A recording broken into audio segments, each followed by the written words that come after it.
Hey everybody, what's going on? It's Codiak here, and today I'm excited because we're joined by Livid and Jeremy Bearson, community manager for Stunlock Ooh, Studios. What's going on, everybody? how are we doing today, guys? Hello. I'm doing good. Thanks for having me. Super nice of you. Yeah, thanks for joining us. And I just realized that in all of my preparation, I moved you into Livid's box and Livid into your box. So everybody gets a little Nice. real-time Oh, shuffle should because I I? want everybody to know who's Oh, who here. All right, there we I go, could be locking you livid. guys back in place. Well, Livid, folks, we you have. answer all the questions for me, and I'll ask the questions. Could you imagine? So we have about an hour with Jeremy, guys. We posted on Reddit, we posted on Discord, Twitter. We took a ton of community questions and feedback from you guys, and we kind of compiled it into a list for Jeremy. Of course, keep in mind, he's not going to be able to spill state secrets. He's not going to be able to talk about everything, but we're going to talk a little bit about the state of V Rising right now, touch on a little bit of the future, and of course those hot button issues that are kind of going on in the community. So Yeah. first off, Jeremy, huge congratulations on the release of the Secrets of Gloomrot. I can say we were all excitedly waiting for it. A year felt like a really long time, but how does it feel for you guys as a studio to get that out and to see, tens of thousands of people come back to the game? Yeah. First of all, thanks. That's very nice. But yeah, we're super excited about it. We've been working on it for like a long time. It's been a lot. It's been a lot to keep under wraps for a certain amount of time until we were sure we were super confident exactly where we were adding. And when we actually got to share it and like tell people about it, it felt really great. The people I work with are really awesome. They hold themselves to like a super high standard, and it is super awesome to see people appreciate them for their work and all Mm. the love they put into it, and then see people kind of love it as much as we do. It's just been incredibly satisfying. I bet. And before we get into like the actual nuts and bolts of our conversation, let's touch on that year-long span between release of early Hmm. access and release of Secrets of Gloomrot. Um, Not a lot of developers do that, right? They go into early access and then maybe every couple months they push out a little bit of content, maybe a new character, maybe a new weapon, something like that. But you guys approached it differently than other teams. What was the thinking there? Well, actually, like based on what we looked at, that actually isn't that unusual for a survival game. A lot of survival games, a lot of really good survival games, take like 9 months to a year and a half to put out like their first major content update. So like the time at which we put Mm. ours out was actually pretty normal. But I understand why people feel differently. Like, because we have so many, like, we're a different game. We have, like, very ARPG elements and PvP elements, and people sort of expect us to act like a live service game. But we're not, and we don't sort of feel like we have to behave like one. Like, we don't have to be the game that you play every waking minute of every day forever. Right now, at least, in early access, you can just sort of enjoy what we have and come back when you want more because we'll have more. And I think that's something that we proved with Gloomrot is that we are actually working on stuff, which is why it was so satisfying after the year to put this stuff out because I understood, people going like, oh, they've abandoned the game. They're not going to ever put anything out. They took the money and ran. They had success and now they're just out of here. While we're like working super hard behind the scenes and Right. sharing what we can. But I got that because I don't expect people to believe us until we deliver something. But now we have delivered something.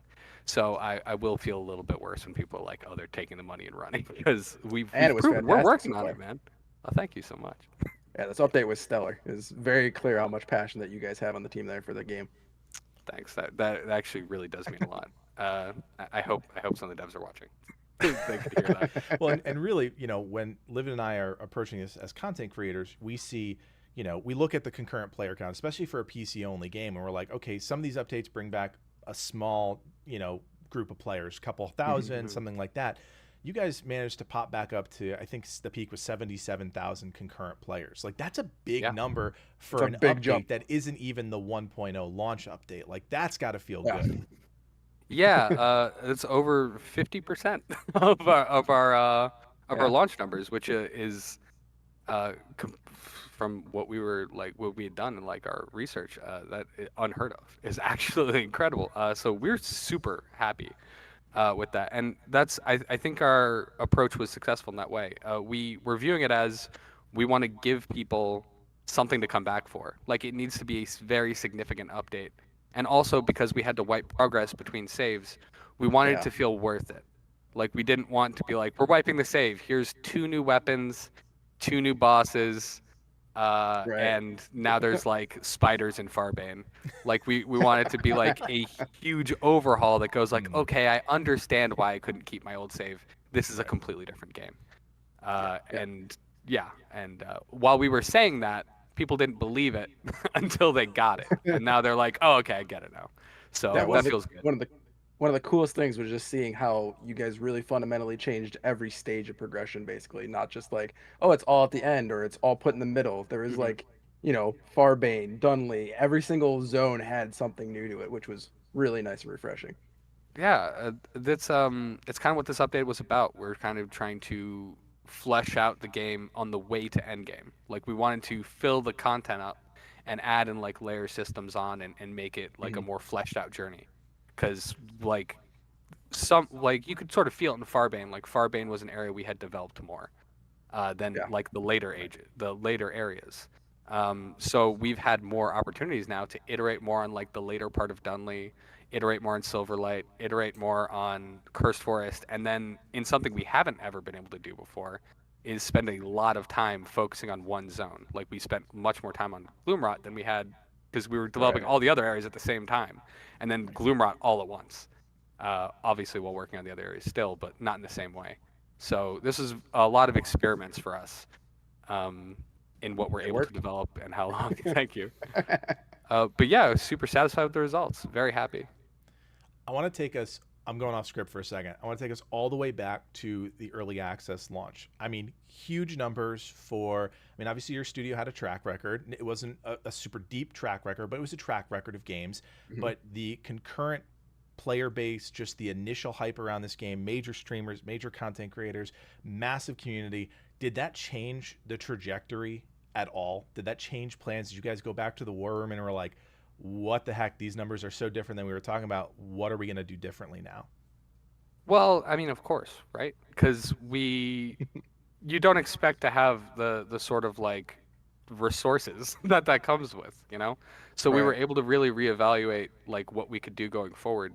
And one thing that it really did for us was it built our confidence in our direction. Like we got a huge, an unprecedented response, and it let us go like, okay, we're good to develop this game to release at least. Like we can confidently get there. So like, how do we want to get there? You know, how can we make this the best possible game at 1.0 as possible?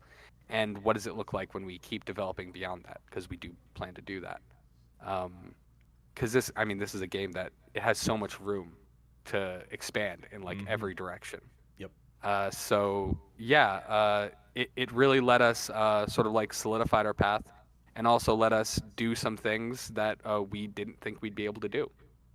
You know, invest in some things that we weren't able to be sure we could do before. You know, like for instance, we were able to do a lot more translations than we thought we'd be able to do professionally. Oh, true. And things like that, and other things that I can't talk about. So before I hand it over to Livid to talk about some systems and things like that, I just want to poke at the Secrets of Gloomrot update a little bit. And again, just kind of trying to fill in some of the backstory, if you will. Was this update always planned to be the first one out of the gate? And if so, why start here with, you know, and we talk about this a little bit later in the interview too, you know, you had that kind of outline of a section on the east side of the map, but you were like, nope, we're going to build a new section up north. So you really pulled a bait and switch on players. Like, was this always the plan?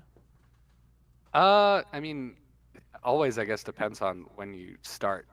when always begins, you know? Fair enough. But yeah,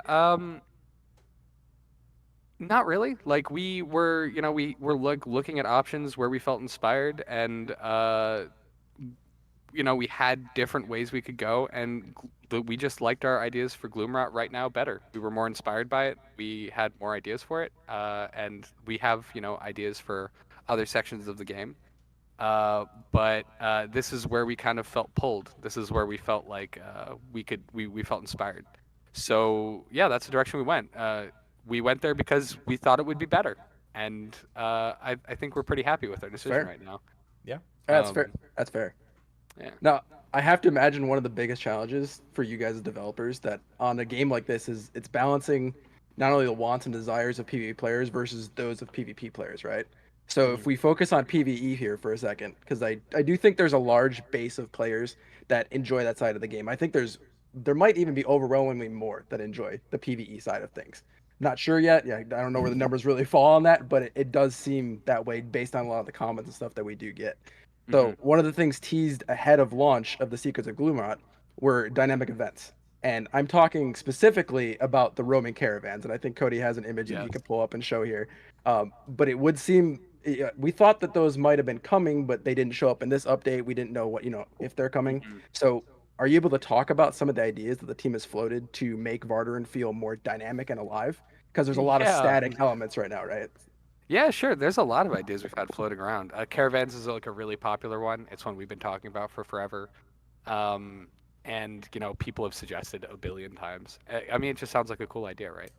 But there's like actually there's like a bunch of ideas actually we've had, like invasions. We've talked about caravans, summoning rituals, revolts, raids, like all sorts of interesting things can happen in like our setting, because we've got like a dark fantasy gritty place where I don't know. I'm not saying that demons exist in our world, except for when it's referenced specifically in game. But like if like a portal to hell opened up and a bunch of demons started pouring out and like killing a bunch of dudes somewhere, and it pops up on the map or something, that'd be cool. Or like you get some items and you find a shrine and summon something and fight it. Like that would be a cool way to fight a V-Blood or something, or something that would be cool that like a player could initiate. Like that'd be neat. I think one of the more interesting questions related to this, and sorry for taking over the questions part of this interview, but like what do we give players to really encourage them to come out to these events? Because I think like one of the cool things about events like this is drawing people out of their castles and encouraging them to interact in the world. Like whether they're working together or they're fighting or what, like what do we give them for doing that like motivates them to come out? Is this a mid game thing? Is it a late game thing? Is it an early game thing? Does it give you like a boost to like speed up your progression? Or is it like something you do towards the end of the game to give you some sort of resource that's helpful in whatever our end game loop ends up being? Yeah, there's so a lot yeah, of players you can go there. Yeah. yeah, which is part of the reason why you're not seeing it as much in this update. That's more about like the content of getting to the end, as it is something that you might see more of when we're doing an end game situation. Gotcha. Just to poke you on the caravan thing a little bit, usually if you are going out there saying, if this is something we're working on, we're doing it, you guys are really careful about what you put out there officially, right? And before the update, there was the big new update to the web page, things like that. This was out there. This was something that was visible. You guys have done one major update. Is something like caravans, is it now pushed to the next big patch, or is it something that you could put out and say a couple months from now as you guys flesh it out more? Like, is there a change in logic here? So like that particular dev blog that we showcased that in was about us just sort of talking about like our ideas and what we were thinking and what was sort of like, just a few things on the table to get people to understand that we're like thinking about it. Gotcha. So the thing is, there's a lot of things that we're thinking about, and a lot of things we're like prototyping and testing and stuff. You might have seen some data mining recently about like some of the weapons that we've prototyped and stuff. Like those things like really super might not make it into the game. They have to feel right. They have to work right. They have to work with all the other weapons. It's the same thing with the caravans. Like it needs to feel right. It needs to work right. It needs to be something that is worth our dev time in comparison to a billion other things. Because like one thing, people make a lot of really great suggestions, and we have a lot of, I think, really great ideas. But you have to understand that like we only have so much time. So not only does the idea, so not only does the idea have to be good, it has to be better and more efficient than everything else we're thinking about. And then it's also, does it work with our other systems? Does this make sense to work on right now in conjunction with this other thing? Or would it make sense to push off to other Right. features that make more sense alongside it and we can develop alongside? So there's a lot of factors to consider on what gets in where. Sometimes things like caravans might get dropped. Like, Right. but it'll only get dropped because there's something else we're working on that we think is A little bit better. better. Yeah, that makes sense. Yep. Makes sense. And in the game files, right? You were saying like, just because something shows up in there doesn't mean it's a guaranteed thing. It's, Exactly. devs prototype a lot of stuff, right? Yeah, Yeah. because our designers work a lot with like game feel, and they try it out, and they're like, "Does this feel good? Does this feel bad? Can I make this into something good? Do I just drop it?" And then we shelve it to the side, and maybe we cannibalize it for something later. Like maybe that weapon becomes a boss later. You Mhm. never know. Yeah. Yeah. I think another really cool aspect that people really wanted to touch on was the servant system as it stands right now is really powerful, and it really catapults you late game into really getting a lot of resources, right? And so it's not just from Mhm. like a PvP perspective, but also a PvE one. So what are some of the ways the team has possibly talked or thought about expanding that system over time, like making it more flexible for players? Like what are like initial thoughts with where you could go, like any experimentation there? I'm sorry. What was the question? Stop it. So like I was like this. I was reading the chat. Sorry. What was you saying? So the servant system, right?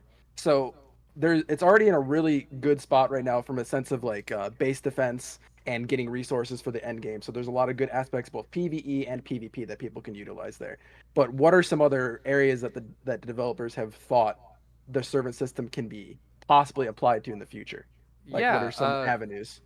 So like this sort of like version of the servant system we have now is, I think, like a pretty base level Hmm. of like what we wanted to do and what we've like thought about doing with them. It's something that we definitely want to improve on a lot. So we want to add more depth and variety, and it's really just more about finding the right time to pursue it. But some of the ideas we've had are like giving the ability to take your servants on like raids of other castles, like having like a standing army, pretty much, Oh, that'd or be cool.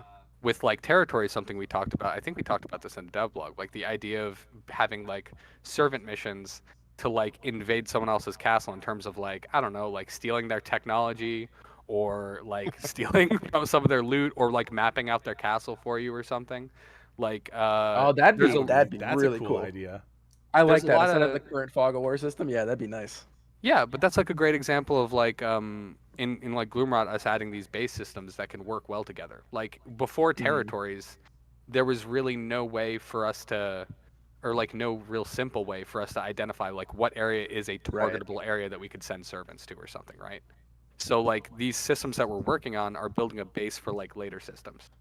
Right. So I'm not saying we are going to do that, but there's some ideas. We're like constantly pitching stuff like this around. That sounds good to me.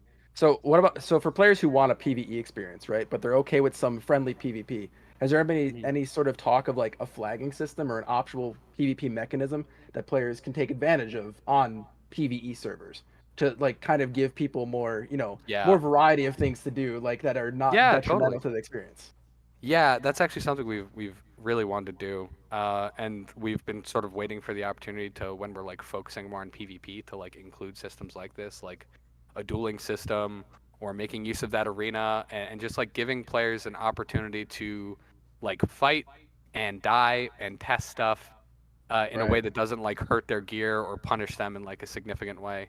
Like I think that would be really cool. One thing we've kicked around is like the option to make like certain areas on the map, um, like a server option to make them into like a PvP arena. Like you can choose like for your server, say like, Oh, okay, I want the Coliseum to be a PvP arena, or I want like uh, I don't know, this other area that would work as a PvP arena. I can't think of one off the top of my head, but I'm sure there's that'd be other cool ones. though. That'd be great. Yeah, because like we really want to make server options a big deal. Like we Yeah. want people to be able to tailor their experiences like that. Because like some people on a PvE server might want that, some people might not. Right. Yeah, I agree with that. That's a good take. So we really should have switched these sections. I should have done PvE and Livid should have done PvP, because that's really like, I'm a PvE guy, he's a PvP guy. But anyways, we're gonna slide into These the guys are PvP never going to section get here. along. Jeremy, just so you know, I'm either in the golem or I stand in the back and just cast shields on the guys that actually know how to fight. Yeah. That's pretty much my role in most PvP, but that's okay. Everybody has that guy on their team. They have that guy. They have the guy who only collects I'm the wood one. and rocks. Yeah, I'm They the one have, who's overly aggressive that Cody keeps shouting at me not to extend so far. Yeah, exactly. Yep. Yeah. They have guy they're always waiting on to run back. Yeah. Yep. Yes. I fit all of those like chicken mode stereotypes. Sit in the back and don't engage. That's me. But anyways, I'm going to ask the PvP questions because I do enjoy it quite a bit. And this is obviously something that the community, they want to talk about it. They want to know more about it, things like that. And the thing we saw, this is a community submitted question. We saw it time and time again is, can you talk at all about any sort of defensive structures within castles, outside of things like servants and the banshee rooms that have become really popular. We did a base video recently on the channel and that, a lot of folks never seen a banshee room before, but it's such a huge part of our defense. Again, you talk about having a million ideas. I'm sure there's ideas out there. Anything that you can talk about in this regard? Well, yeah. So like anything that has to do with like setting traps in your base, or like base defenses or like turrets or, whatever. This would have to come with some sort of like major overhaul to rating as it works right now, which is something we want to look at and we are like intending to like really dig into. But it's really hard to evaluate what exactly we could do for defensive systems before we've got a better idea of what this reevaluated idea of rating looks like. So it's something we've definitely heard. If I had a nickel for every time I heard it, I would have a bunch of useless nickels because I live in Sweden now. But it would be, it's something that sounds so cool. But it's something that, like I mentioned with other things, it just has to work. So if it doesn't work, we won't add it.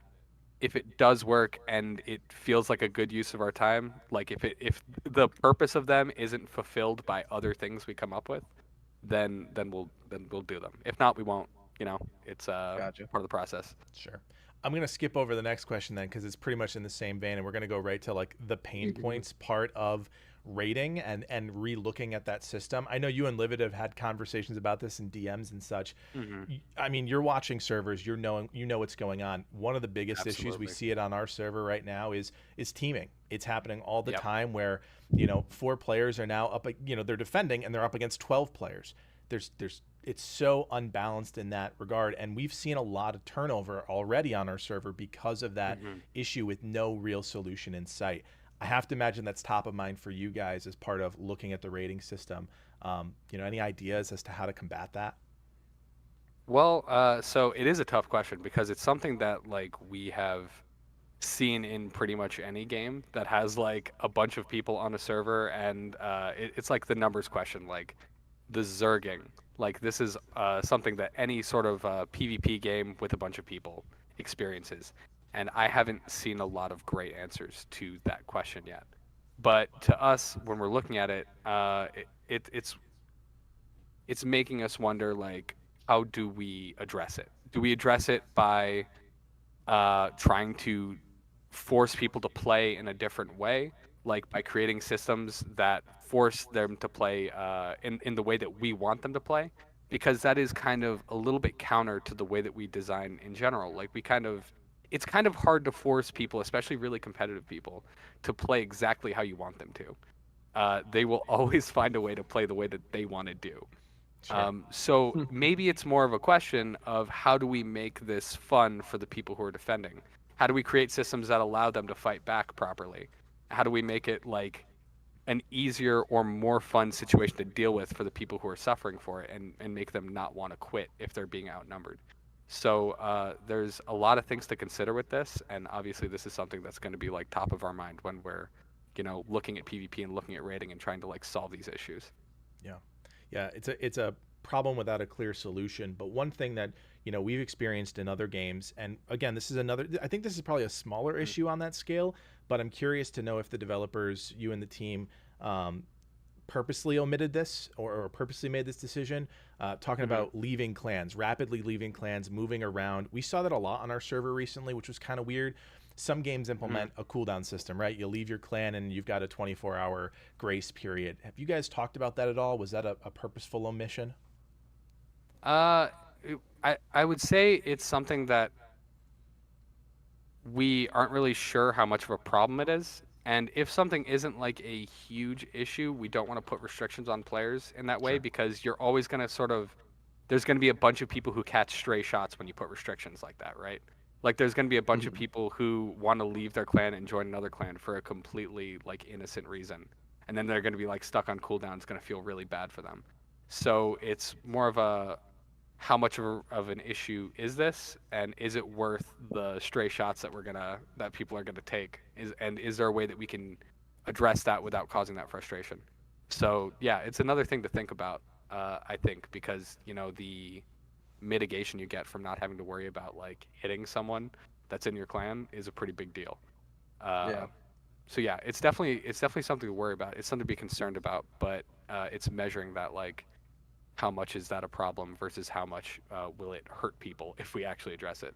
Right, I almost wonder if that's another area that server settings would benefit. That could be. I think just that because could it's be a like good in restrictive like 4v4 servers or 2v2 servers, you've had the instance where like a person will die, they'll be on a long cooldown, and somebody randomly will then swap out positions so they can jump in and keep 2v2ing. So it's that's where there's a pain point. So that might be like a server setting thing. Yeah, I think as a server setting, that might be a great idea, because you could, on like a PvE server where this is not an issue at all, like you could totally just like have that off, right? And that might be one way you could avoid, hitting those extras. Yeah. So I'm gonna add great point. An impromptu question here, just before Livid starts talking about the next thing.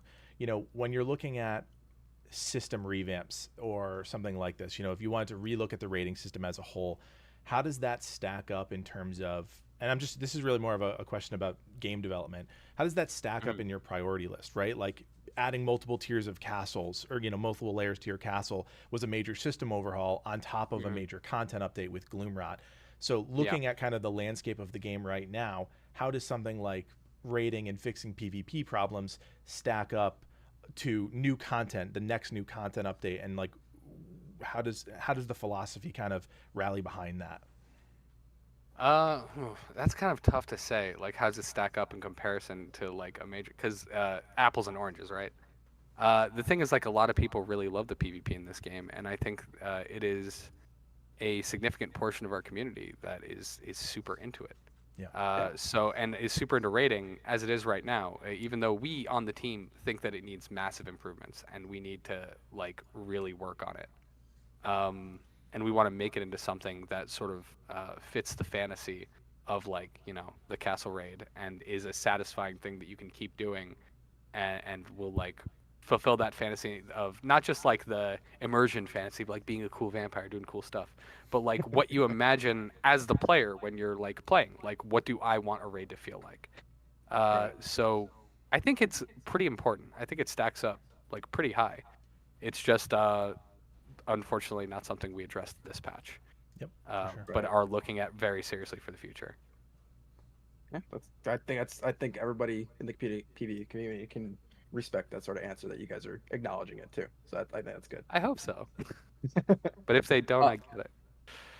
So enough about like. What was that, Jeremy? Were you just throwing some shade at the community? I'm just kidding. I'm just kidding.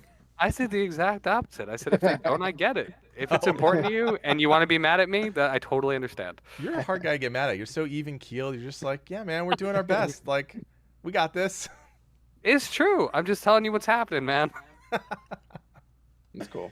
So enough about like the PvE and PvP things there as like broad ideas, right? So let's get into like some of the community questions that we've gotten. People have some like more specific, things that they want to talk about. I think one of the more interesting topics that there's some good questions around is crafting. Compulsively counting, right? It's a really cool feature. It's one of my favorite features in any survival game. Okay, you guys are like one of the only survival games that do it correctly, in my opinion, with sorting our loot.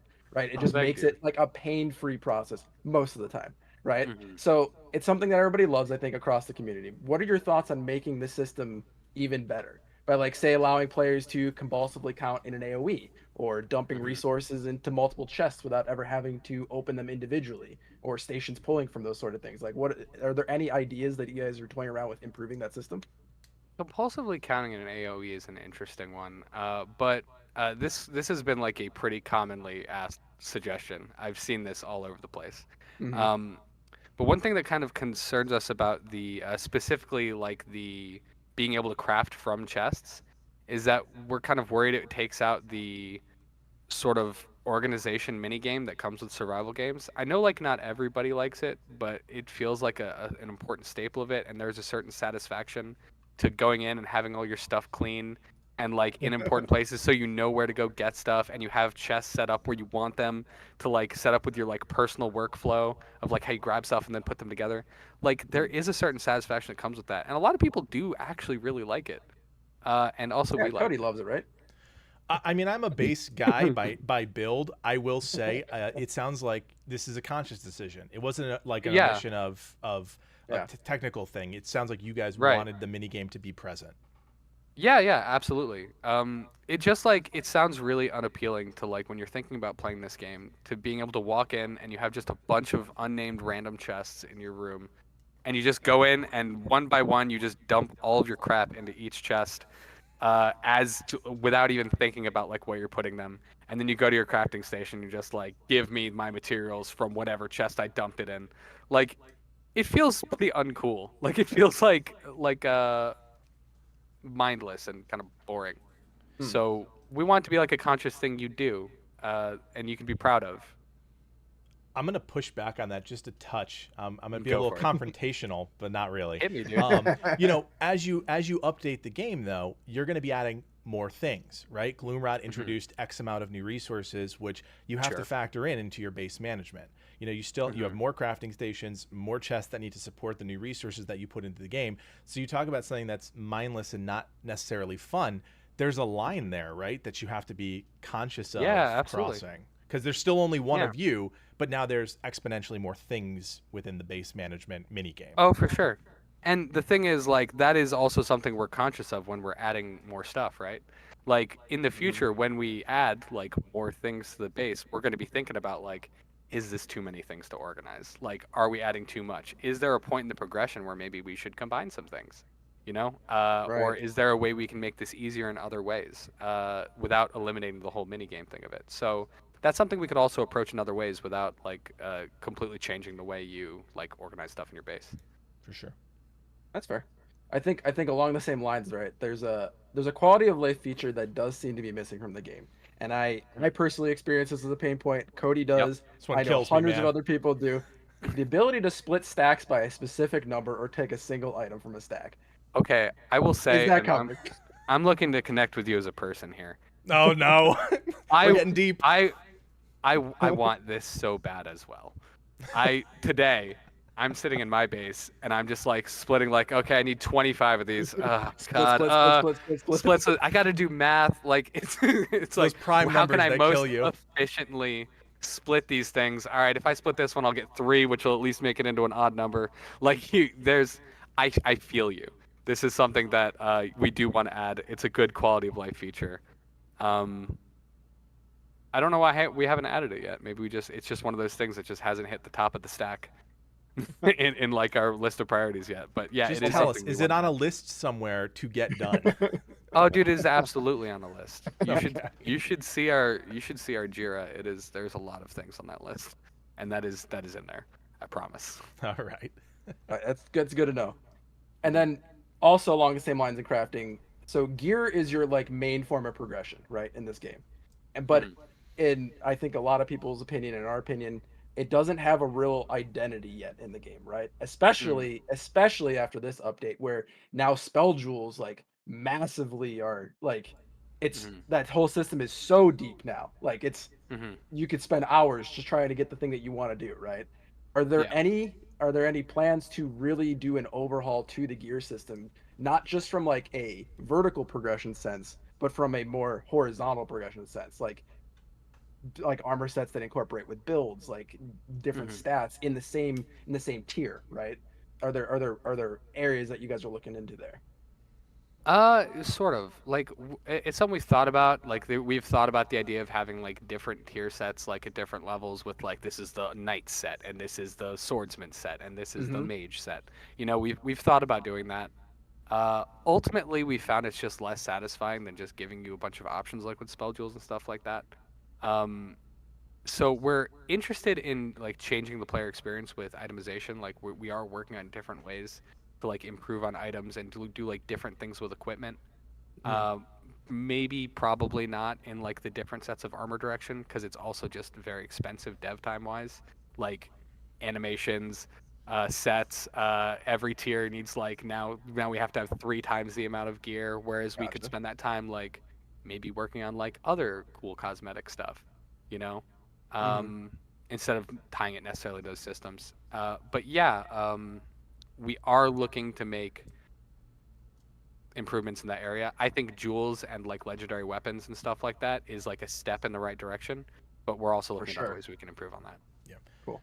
I have to imagine too. It's also hard to build that system out the way Anthony's kind of alluding to when you're possibly in the middle of progression, right? There's more to come. You Yeah. mentioned, Hmm. there's obviously an end game system, but we're not there yet because the game's not out. It's not fully developed. So Yeah. you wouldn't do that in the middle of the gear tiering, right? You would do that more towards the end when you're through your progression, your V bloods, things like that. So I have to imagine that's kind of Yeah. challenging too.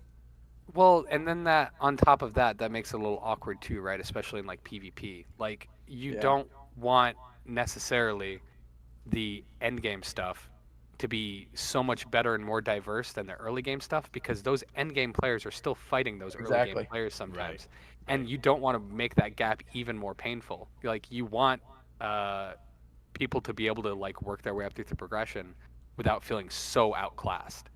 Right. So yeah, Yeah, I that's a think fair point. That's a yeah. fair argument. So let's talk about weapons. Let's talk about the legendary system that you guys added in the Secrets of Gloomrod Hmm. update.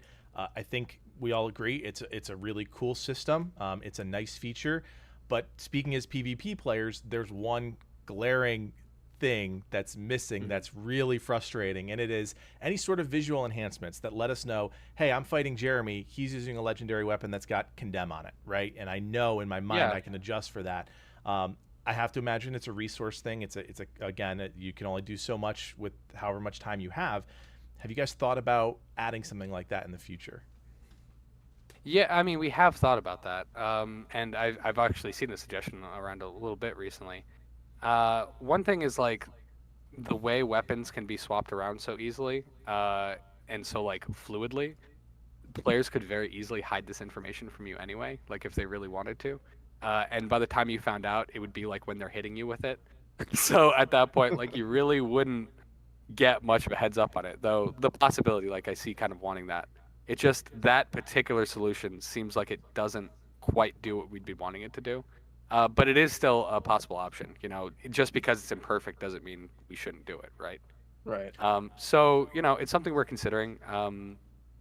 But we're also a little bit concerned about trying to communicate every possible little detail about a character, like especially when you're at a third-person view and it's so small. You can very easily fall into the trap of creating a lot of visual noise and the thing being kind of incomprehensible because there's so much overlapping information in that area. So yeah, we've thought about it. It's not completely off the table, but you know, we would maybe want to look at other solutions for that. Like I'm pretty sure. I feel really bad for not knowing this, but like I think we did change legendary weapons to look different from normal weapons, right? We did. Yeah, like the Uh, model looks slightly different, but it's still like the yeah, visual feedback. Like, cause I know a lot of players like they still use, even though you'll weapon swap between 3 weapons, there's still like a primary weapon you have out most of the time, right? right. And in that Mhm. instance, like even a subtle glow is enough to suggest like what they're coming at you with. Yeah, I mean, hey, maybe there's like a little mid ground we could do. Yeah, Yeah, that legendary weapon thing was like a very late thing that we added. So yeah. like I was like, did we actually do it? Yeah, I it's know the pretty good. icons at least look different. I think the models are Yeah, slightly they do. different. So Yeah, it's. I think it's really the PvP players in us are always craving that edge, right? And granted, it would be an edge for everybody, but it's that information as a PvP player. What is my enemy coming at me with? Even if they're cycling through weapons, I have a little bit more information that might help me be able to adjust my strategy. PvE players, they probably want it for a cosmetic perspective, right? They want their weapon to glow. It's legendary. Cool, yeah. They invested resources in it. Doesn't have the same impact as, say, a PvP player. Yeah, man, I played World of Warcraft. I've been level 20 and put a beast slaying enchant on my sword, even though I'm not attacking animals at all. Yeah, I know. Oh, those were the days. Yep. I know we're running short on time, so I'm going to skip another question here and just go to the last question in this section. Along the same veins, right? We've got 2 abilities that we can use on our weapons and a few spells. Has the team just across the board thought about, is that the right balance? Or, do legendary weapons deserve a 3rd ability? Or, does endgame spells feature more spells, more abilities for players to tap into? Or are you guys really liking the balance currently in the game? I think we like the balance currently. Also, with weapons especially, adding a 3rd ability would be really tough, like design-wise. One, we talked about a little bit earlier, like you don't want to create more of a gap because like the gap between like copper weapons and iron weapons is already like a massive leap. So do you want to add another bigger leap even further down? And then on top of that, just the design space for weapons. It's like if you add in a 3rd ability, that needs to be a 3rd ability that is different for every weapon and also needs to work flawlessly with the other 2 abilities on every other weapon. And then after that, if you want to add more weapons to the game, now you have to do that with 50% more abilities in mind. So it becomes like a real scaling issue. Whereas I feel like we're in a pretty good spot right now. Yeah. Awesome. Let me take this section. I'll do so I think another area that we could talk about here is probably like decorations and cosmetics, right? I think players really like the whole, drip game. They like, having the fashion sense going on, right? For a lot of creator players out there, me especially, when it comes to the multi-tier castle system, right? I like to use carpets, not just for decoration reasons, but for that 15% move speed bonus. Yeah, man. We can't put those on stairs right now. Is there any plans on allowing us adding them to stairs? Put carpets on stairs. It's kind of tough. It's to get them on that properly might be really difficult, especially when we have like all the other different kinds of stairs. I'm not saying it's impossible. I certainly want it, but yeah, I would like to. Cool. I'll make sure they know. He'll put it on the stack. I'm 100% sure we've had at least some feedback from some of our artists that have been like, I'm gonna put carpet on stairs. Right? Yeah. So I'm sure it's in their minds. Like these steps are looking a little cold. My castle's quite cozy otherwise. Yeah, I mean, I want my stairs to look. It's the same thing with like doorways, and also specifically, this is going to be me accidentally throwing shade at my own studio, but the area above, like the top part of the wall, that's a little gray. That's gray no matter what you do. Yep. That tilts me into oblivion. Me personally. I'm sorry for whoever's watching this. Don't be mad at me. What about just in terms of like the next evolution for castles? Like how else are you guys looking possibly to expand building? Because this was like a considerable update that really gives you guys a lot more potential options now with being able to play between levels now, right? So like, as a silly suggestion, I don't want it personally, but just like an idea, right? It's like a fireman's pole. You could slide down between the 2 areas. Or like a gap, just something they like added teleporters, and you're asking the poor guy for a fireman's pole. I'm not saying I want it. I'm just saying like the things that we're calling it a fireman's pole. Huh? That's right. The things that the story that multiple stories enables, right? It gives you options to play vertically with things. Yeah. So you can just jump. You don't take fall damage. You can just jump off. All right, let's get off the jump thing. I'm just saying like anything in terms of the castle. Yeah, I mean, we are thinking about like other ways you can customize your castle. One thing in particular that I've been asking for forever is I really want a door that has a bookcase skin that you can just like the bookcase turns around and opens. I would love that so much. I feel like we can do it. I'm gonna get That'd be sick. Get it done. But then there's also other things like the idea has been floated of like adding more like color options to your containers, like chests in particular, to make them easier for cool. like visual sorting, in addition to just being able to look cooler. Please tell me you've seen Livid's approach to the spell jewels in our base. I haven't right. seen his. We will send it to you after, but he was thinking that same way. He's a great designer, like just across the board. He actually took some of the braziers that you can change the color of them, put them behind some of the bookcases, and that's how we actually manage our spell, our whole spell section. Oh, that's so smart. Like I'm gonna start doing colorizing. that.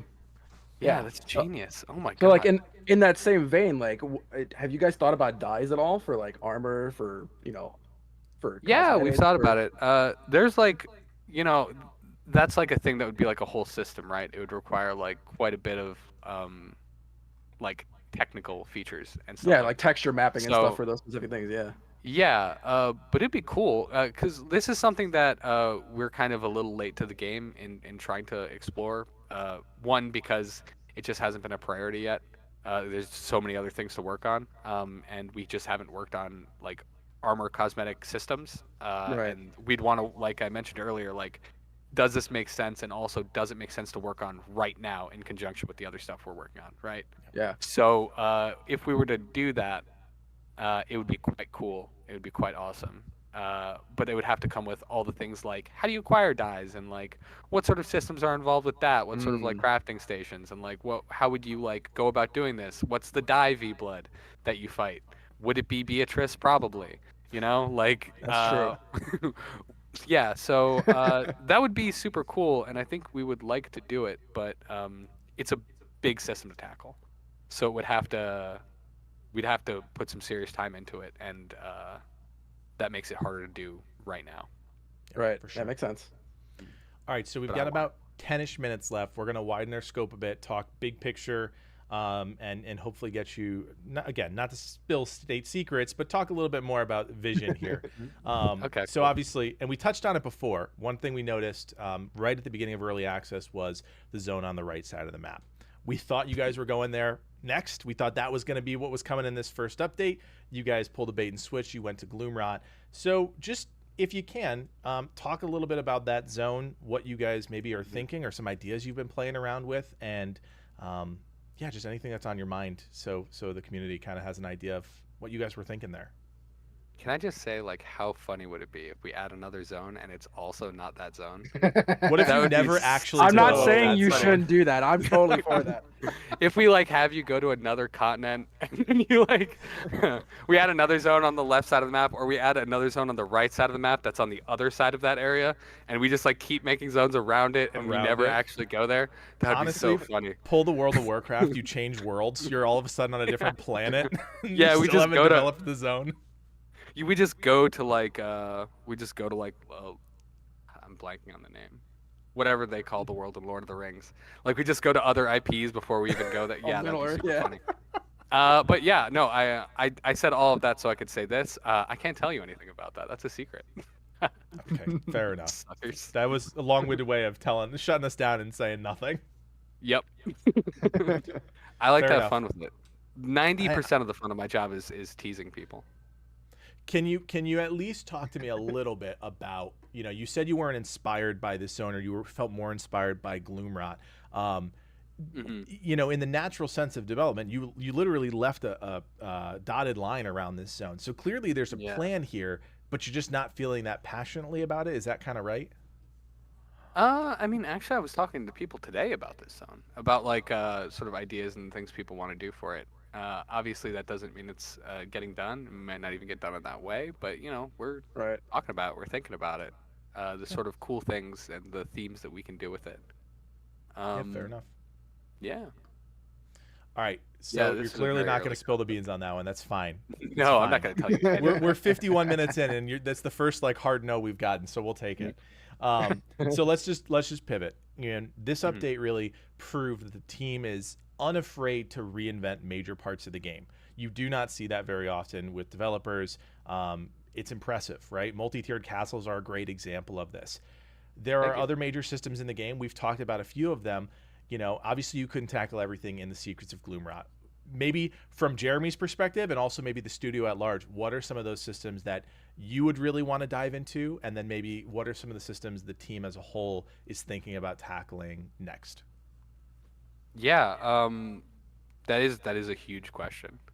The why thing it's at there the isn't end. really there really isn't anything off the table. Like, is the thing like we're always like looking.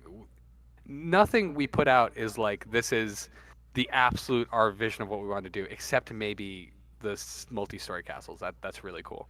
But like in game design, there you're always kind of like making compromises of like bridging the gap between like what your dreams are and then what the reality is you can make Right. and how much time you have, your tools, your resources, and like that's one thing I think game designers don't really talk about that much, or I haven't seen much in interviews, is the amount of time that goes into like making tools that allow us, because like in game design you make a lot of your own tools to like actually make things in the game, like those for instance those experimental weapons again, that have gotten like shown around, like that's an example of us having tools to like throw something together really fast so we can like test it and play with it. So how much tools we have, how much time, how much resources. Um, but I think two systems that we're really looking at a lot are we've talked about a lot actually is like castle PvP and servants are places that we feel like we can really expand on. So we're really looking to making those work, reaching the sort of gameplay depth, and like quality that we try to get out of ourselves. Those I think we can massively improve on. Nice. Talking a little bit about, the next 6 months, year, 2 years, obviously with the major overhaul of a system, that's going to take a lot of time. If you weren't to really tackle major overhauls of system, would you expect that timeline of content to be faster? Or would you still like this 1 year out, next year, kind of around the same timeline? Is that kind of like the cadence that you guys are trying to establish within the studio? Yeah, I mean, I think we're looking at sort of like a longer term schedule while we're in early access at least. Like, the thing is, like, while we're still in early access, the kind of what we're able to do with the game is a lot more intense than what we can do after we release. Like the Sure. amount of like raw system change, like deep system changes, and like Makes ripping sense. stuff out and replacing it. That stuff takes time, and it also allows us to. I think we were like really happy with what we could do with Gloomrot. It allows us to do a lot in like what is comparatively to the amount of stuff we did. I feel like an actually pretty short amount of time. Like the amount of time it took us to like do all this stuff in a year is actually for us like feels insane. So we did that because we could over a long period of time work on a lot of things simultaneously because we were improving those systems while we were like working on all the stuff related to them. Like while we were making while we were doing like overhauling how the spells worked and adding spell jewels and stuff, at the same time we were like completely reworking the way the game processes spells so that they eat up way less FPS than they used to. Whereas like they were like monstrous before, but now they are like a lot cleaner. We were able to like completely rewrite and optimize that, which is something people might not know that there was a major drag there, but we were able to like fix that. I think I've noticed like FPS improvements around spells, even though there are still some hits at times. But having like 16 to 20 people on screen all slinging spells, and I'm not taking that bad of a performance hit, I definitely have seen the improvements there. So it's the engineers will be super happy to hear that. But So- yeah, we're probably sticking for early access. We're sticking to this like sort of like lengthy cadence, but that's fair. after makes we sense. release, we're really reevaluating how we're going to be delivering content because, like I said before, like leave and come back, like it's fine. We're not a finished game, but when we are a finished game, we are going to be more focused on actually like keeping people there. Having an retention. end loop, Yeah, makes having an sense. end of the game. Yeah, so we might put out some faster patches then. Gotcha. Okay. I'm gonna turn it over to Livid for the wrap up questions, just because I know we're almost at time and we don't want to abuse your time because I know you went back into the studio just to talk to us. Oh, I appreciate it. You got me for as long as you want. All It's right, fine. 6 more hours. Let's go. Community questions. Roll them in. If you keep me for another 2 hours, it's technically Saturday, and I get extra time off for that. So All right, so some quick quick things right here. There's some burning community questions that are just wrap up things that we could talk about, right? Mm. I think one of the big ones that I've seen everywhere, even in chat, like now, He's seen them, Livid. controller He knows support. this is coming. Controller support. Is there any plans for controller support? I mean, control sport's something we're definitely interested in. We've looked at it. We've talked about it. We've seen stuff that the community's made. That's really cool. Mhm. So I would encourage people to check those out for now if you're like really hungry for it. And support the people who are doing that. But for right now, I can't announce anything exciting fine. related to controllers. In the same vein, are you guys looking towards like console releases in the future post-release? I mean, the future is a big place. It and is a a lot big of things place. are possible. So we can't rule anything. I don't want to rule anything out. But I have nothing to announce at this time. But you guys would like to, right? It'd be cool. I mean, hey, who doesn't want to be on console? That's fair. Yeah. So last up, let's see. How does the team plan to encourage players to keep playing V Rising between major updates? Like, are there other games, for instance, they do take advantage of like seasonal cosmetics or Mhm. community enhanced cosmetic systems to incentivize, that whole experience. Are there any ideas for you guys to like, even within community options, to be able to, make a seasonal kind of thing or a wipe cycle like rewarding maybe? I mean, that's something we would probably be looking to more for release. But Mhm. like again, we don't really consider ourselves a live service game. We're like not going to try to be a live service game. Mhm. So like doing a seasonal thing or like a battle pass and stuff like that isn't something we're necessarily interested in. I mean, maybe like cool seasonal rewards would be neat, to just like you should be around for winter and summer and spring. Like that might be neat. To just you gotta collect all the seasons. There's like sort of Yeah. things we could do with that. But yeah, right now at least, like we don't need this to be the only game you play. And 100%. Yeah. That's yeah, fair. I think a lot of people kind of have that mentality for the games they play. They feel like they should be trying to do that, and I think that's unfair to ask of our players. I think it's unfair to expect. But that being said, I do love the people who stick around. I have a lot of fun with them. Like even when our numbers weren't super high or aren't super high, I still have like a ton of fun like messing around with our community. So for the people who are feeling that pressure, like please just like play the game, enjoy yourself. Don't feel guilty about not sticking around if you don't want to. It's fine. Don't burn yourself out. We'll be here. We're plugging away. We're making stuff. We'll make stuff for you to come back to if you want to leave. Yeah, like I said, when we get to release, we're going to be reevaluating our update schedule, which should Right. be able to let us do stuff that like encourages people to stick around or come back during certain cycles. A lot of games do this super well, like PoE does this super well, and like other games. Like we need to find what works for us. So you've Solid kind of answer. Yeah, it was, and you've really touched on kind of this last question already. You're talking about like a philosophy switch, right? You're in early access now. There's a mindset here with being able to pull things out if you need to update major systems. But then once you hit that launch moment, that 1.0 launch moment, it sounds like the studio is going to pivot slightly with the not the direction of the game, but the mindset around the game and how you deliver content, the frequency of the content, the scope of the content, all of that stuff. One of the things, and I guess I'll end with this, one of the things the community in any type of game like this, live service or not, wants to know is, how long is the support life of the game? What does success look like in a post-launch environment? You're saying that people can leave and go do whatever they want now. Obviously, it's a business, and you have to keep that in mind. But what does a post-launch future look like with V Rising and like the studio as a whole? I have to imagine there's ambition to make more in the future that maybe might not be V Rising. I mean, well, right now we're really that's so hard to think about, dude. Right now we're just really focused on this game. We intend to continue supporting it after early access, well into the future.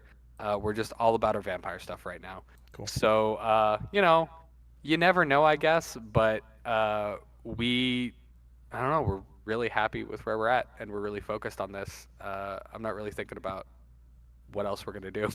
No, it's a great answer. See? Jeremy, anything in the last minute or two here that you want to share with the community? Say to the community, we have a couple hundred people watching. I'm sure people will catch the VOD later on. Anything you just want to say to any folks out there? Oh, like thanks.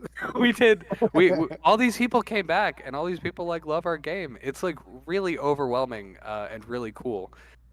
Something that happened like during launch is I hit this moment. I think it was around when we hit 100K that I just hit. I'm like, this is the happiest I'm gonna be. And like after that it was like I can't feel any better than this. And I just felt that good for like a really long time.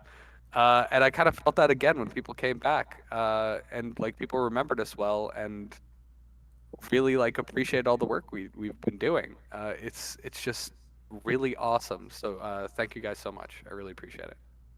Well, Jeremy, thanks so much for joining us for an hour. Hopefully, folks that are watching, you enjoyed it. Of course, stick around. Keep an eye on their social media for that next update, whenever that may be, if you're following the game. Jeremy Bearson, Community Manager for Stunlock Studios. Thanks so much, everybody.